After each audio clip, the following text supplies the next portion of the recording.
was a start with extremes. The CDU extremely powerful. Talks with the SPD were exceptionally long. The coalition agreement is extensive. And the coalition itself is big. Huge, in fact. A grand coalition is a coalition for great tasks, and we want to make sure that things will be better for the people of Germany in 2017, even better than they are now. The coalition is now 100 days old. Those first 100 days are generally considered a grace period for anything new. But the GroKo, as the coalition is jokingly referred to, is in a big hurry. Labor and Social Affairs Minister Andrea Nahles laid out her pension reform plans in record time, and Defense Minister Ursula von der Leyen has been busy reshuffling her ministry.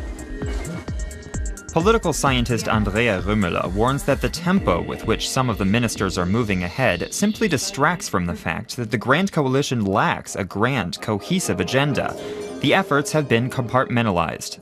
At the end of the day, we see that the government has been carefully trying to execute the tasks it set out in a fairly detailed coalition agreement. So, no grand plan, as expected. The CDU is also aware of that and is looking back at the first 100 days with ambivalence. It wasn't all optimal, but it wasn't really awful either. It's a government made up of parties that weren't really meant for each other, but had to jointly take on responsibility of governing. It's no wonder that it was difficult to work out a coalition agreement at the beginning.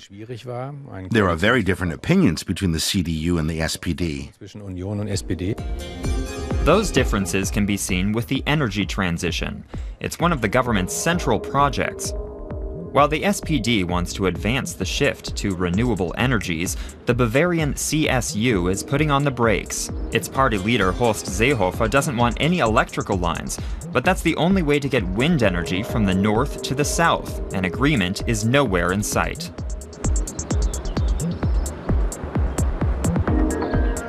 Another bone of contention is citizenship laws. The SPD is insisting on allowing dual citizenship. It says children born in Germany to immigrant parents should be allowed to hold 2 passports, but it's unclear how that would work. The opposition says there's too much arguing, not enough solutions. It's a grand coalition of very small ambitions, and I don't dare to hope that will change. After just 2 months, there was the Sebastian Edathy scandal involving child pornography suspicions. The transgressions of a single SPD lawmaker caused a tempest in the entire coalition. Trust was lost and a minister stepped down. It was the lowest point so far.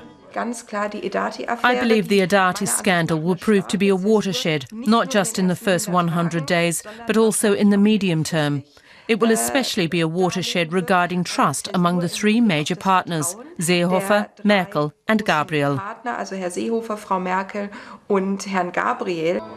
The scandal cast a shadow over the government. The CDU blamed SPD parliamentary leader Thomas Oppermann as being largely responsible.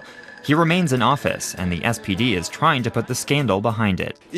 I think despite the difficulties, the coalition has got off to a good start on the whole and is now fully devoted to the task at hand. Meetings were held in the Chancellor's office as trust-building measures. The GroKo is looking for solutions to contentious issues with the smallest possible group: Angela Merkel, Sigmar Gabriel and Horst Seehofer. It's in foreign policy that the government has been demonstrating how well it can work together. Foreign Minister Frank-Walter Steinmeier has been heavily involved in trying to help solve the Ukraine crisis. He and Chancellor Angela Merkel are on the same page there.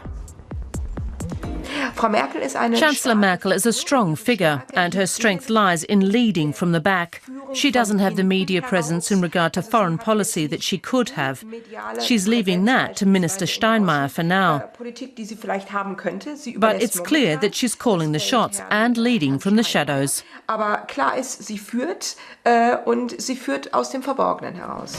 Soberly biding her time, the Chancellor has not changed her leadership style, not even with a new coalition partner, in the first 100 days of this latest government. Voters appreciate that and give her government the same high approval rating as they did 100 days ago.